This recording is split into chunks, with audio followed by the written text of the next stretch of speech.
న్యాయవాదులమనే ఈ పేరెందుకు, మాపై ఈ అన్యాయపు దాడులెందుకు? గత 20 సంవత్సరాలుగా న్యాయవాదులపై జరుగుతున్న ఎన్నో అరాచకాలు, అత్యాచారాలు మీరు చూస్తూనే ఉన్నారు. ఇప్పటికీ నోరు విప్పకుండా ప్రభుత్వాన్ని గాని అటు న్యాయ వ్యవస్థను గాని ప్రశ్నించకుండా మిగిలిపోయిన ప్రతి న్యాయవాదికి ఈ రోజున ఒక ప్రశ్నగానే మిగిలిపోతున్న ఈ వీడియో.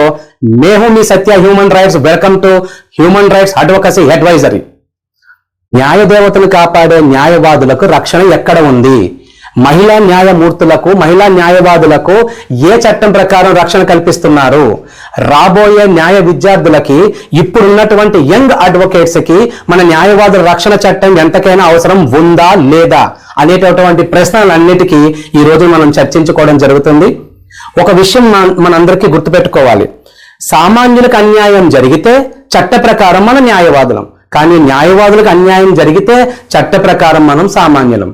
ఏమిటిది? ఏం చేయడానికి? సరే, ఇంకొక మాట చూద్దాం. భరతమాతకు, భారతదేశానికి రక్షణ కల్పించేటటువంటి భారత సైన్యానికి ఆయుధాలు ఇచ్చారు. లాండ్ ఆర్డర్ ను కాపాడే మన పోలీస్ రక్షక భటుల వ్యవస్థకి లాఠీలు ఇచ్చారు.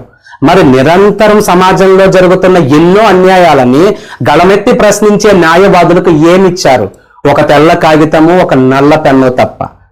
ఒప్పుకుంటాను, తెల్ల కాగితానికి, నల్ల పెన్నుకి, దాని మీద రాసే రాతల్ని బట్టి ప్రభుత్వాలే మారతాయి, రాజ్యాంగాలే మారతాయి.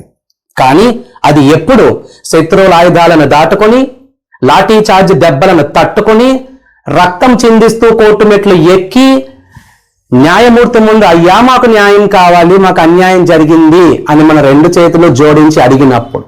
కానీ అప్పటి వరకు న్యాయవాదులు ఊపిరి తీసుకుని ఉండగలుగుతున్నారా? వాళ్ళు ప్రాణాలతో బతికే ఉంటున్నారా? ఏంటి వ్యవస్థ? ఎటువైపు వెళ్ళిపోతోంది ఈ సమాజం?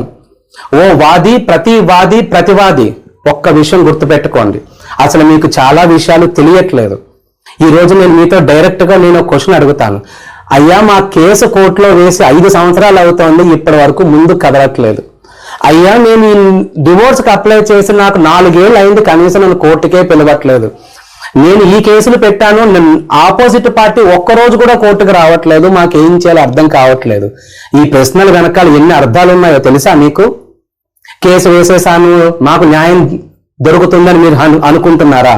ఒక్కసారి కేసు వేసిన మరుక్షణం అక్కడ ఏం జరుగుతుందో తెలుసా? మీ శత్రువులు మా శత్రువులు అయిపోతారు.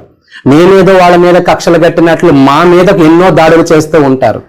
అసలు మీ కేసుని మేము కోర్టులో న్యాయం ప్రకారం వాదించాలన్నా, మేము కోర్టుకు వెళ్ళి ఒక న్యాయవాదిగా నిలబడి ధర్మాన్ని కాపాడాలన్నా ముందుగా మాకు రక్షణ కావాలి.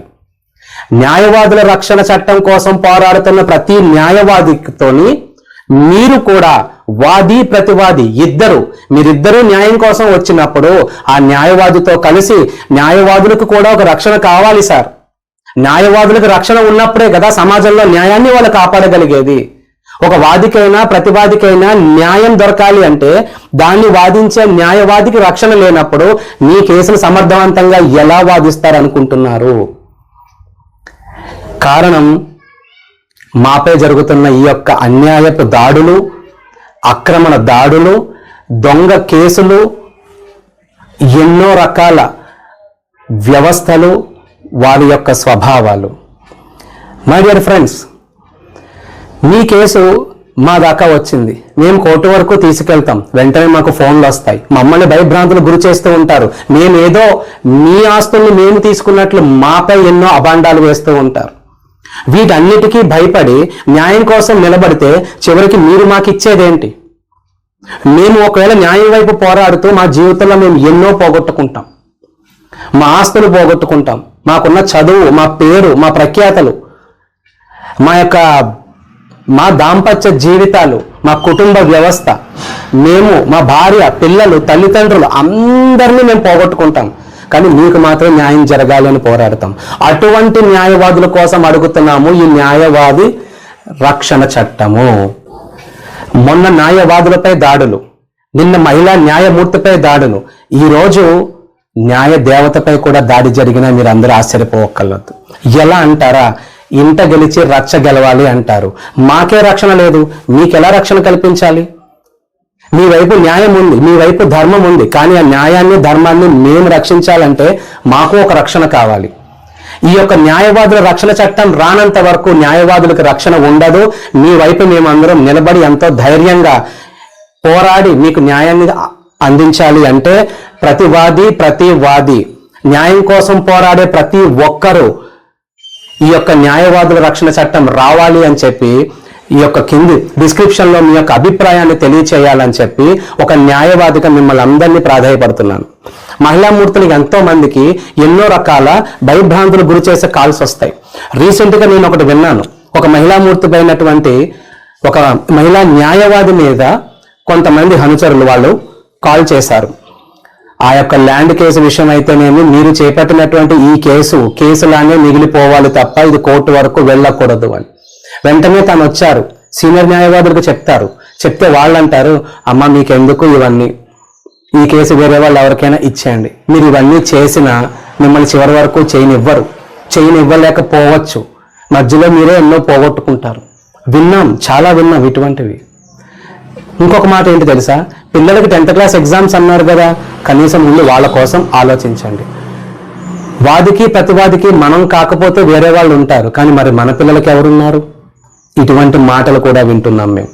అందుకే మై డియర్ యంగ్ అడ్వకేట్స్, న్యాయవాదుల రక్షణ చట్టం వచ్చే వరకు ప్రతి న్యాయవాదుల రక్షణ చట్టం యొక్క ముఖ్య ఆవశ్యకత ఎంత అనేది దృఢంగా మీరు గుర్తుపెట్టుకోవాలి. మీ అందరికీ ఎప్పుడు అవకాశం వచ్చినా సరే న్యాయవాదుల రక్షణ చట్టం రావాలి అని చెప్పి గళమెత్తి మాట్లాడాలి, ప్రశ్నించాలి. ప్రతి ప్రశ్నకి ఒక సమాధానం ఉంటుంది, ప్రతి సమాధానం వెనుక ఒక అర్థం ఉంటుంది. సో ఆ యొక్క ప్రశ్నని, ఈ యొక్క సమాధానాన్ని మీరందరూ ఆలోచించాలని చెప్పి ఈ యొక్క వీడియో ద్వారా నేను మీ అందరికీ తెలియచేసుకుంటూ, ఎవరికి ఇంకా ఇటువంటి న్యాయానికి సంబంధించినటువంటి సలహాలు అయితేనేమి, లేదా న్యాయవాదుల మీద జరుగుతున్న దాడులు అయితేనేమి, వాళ్ళకు కావాల్సిన రక్షణ చట్టానికి సంబంధించినటువంటి ఇన్ఫర్మేషన్ ఏదైనా సరే మా హ్యూమన్ రైట్స్ అడ్వకసీ అడ్వైజర్ మీతో ఎప్పుడూ తోడుంటుంది, మీకు తగిన సమాచారాన్ని అందిస్తుందని చెప్తూ సెలవు తీసుకుంటున్నాను. నేను మీ Satya, human rights, signing off. Welcome to our YouTube channel. Don't forget to like, subscribe and share the videos.